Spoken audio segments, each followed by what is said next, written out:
Lilinisin daw ni Vice President Sara Duterte ang gobyerno. Kailan? Sa 2026 na daw. Marami pong mga nagsasabi na ganyan na posibleng mapapalitan po si Junior ngayong 2026 dahil sa mga nangyari po ngayon na lumabas na mga resibo di umano tungkol sa mga insertion, tungkol dun sa pagsasalita po ni Saldico at marami ng iba. At hindi lang yan ha, nag-negative trip pa. Kaya sa 2026, papalitan na daw si Junior. At may nagsabing history repeat. Ibig sabihin yan, baka may tatakas. Ayon po yan sa napanood po nating mga video sa kilalang mga psychic di umano. Eto naman, maraming naniniwala sa kanila kasi kilala po sila na kung saan pag may sinasabi sila sa hinaharap, madalas nangyayari talaga. Sabi ba naman, si VP Sara Duterte maging presidente. Akala po natin sa 2028 pa. Posibleng sa 2026 na.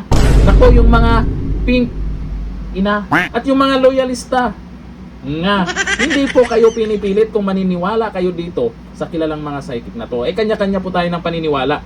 Pero dito sa sinasabi po nila, at hindi lang sila, karamihan ng mga kilalang psychic di umano, halos isa yung mga sinasabi nila.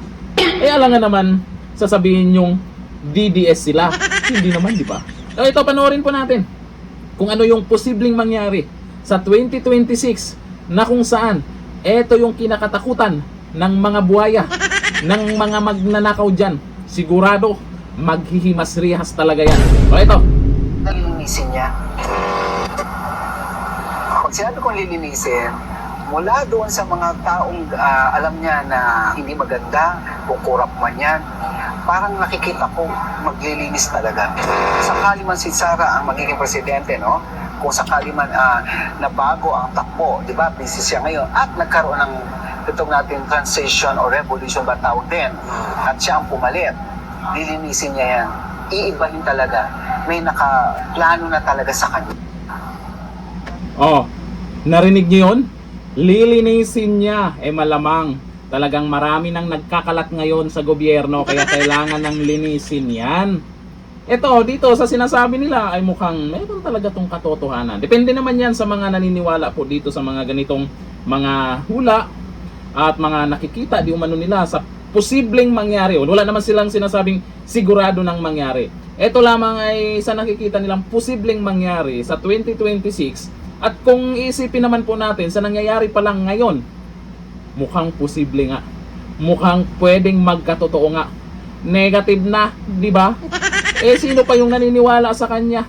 Lalo na ngayon tuloy-tuloy na binubunyag ng ibang mga congressman, ibang mga matatapang dyan nakakampi para sa katotohanan kung ano po yung nangyayari tungkol sa pondo ng taong bayan. Eto, may isa pang nagsalita tungkol dyan.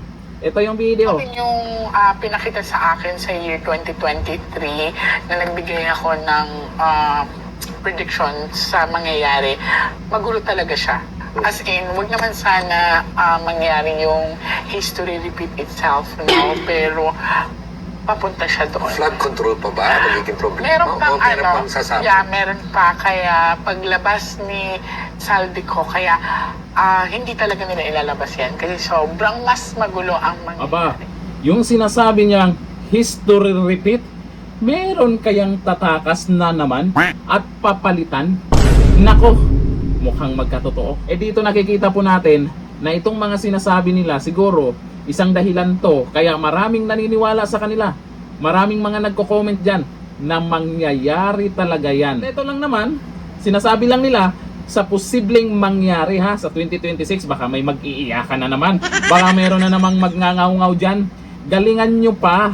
Anong silbi nyo dyan kung negative 3 naman ang inyong pinaglalaban? Pag nag-comment kayo, isang tao lang nagfa-flood pa. Yun pala ay kakaunti na lang sila. Pero hindi ako naniniwalang kakaunti na lang yung mga yan. Libo-libo pa rin yan. Baka magsanib puwersa pa ang pink, dilaw at pula. Yun nga lang, kakayanin ba nila ang isang VP Sara?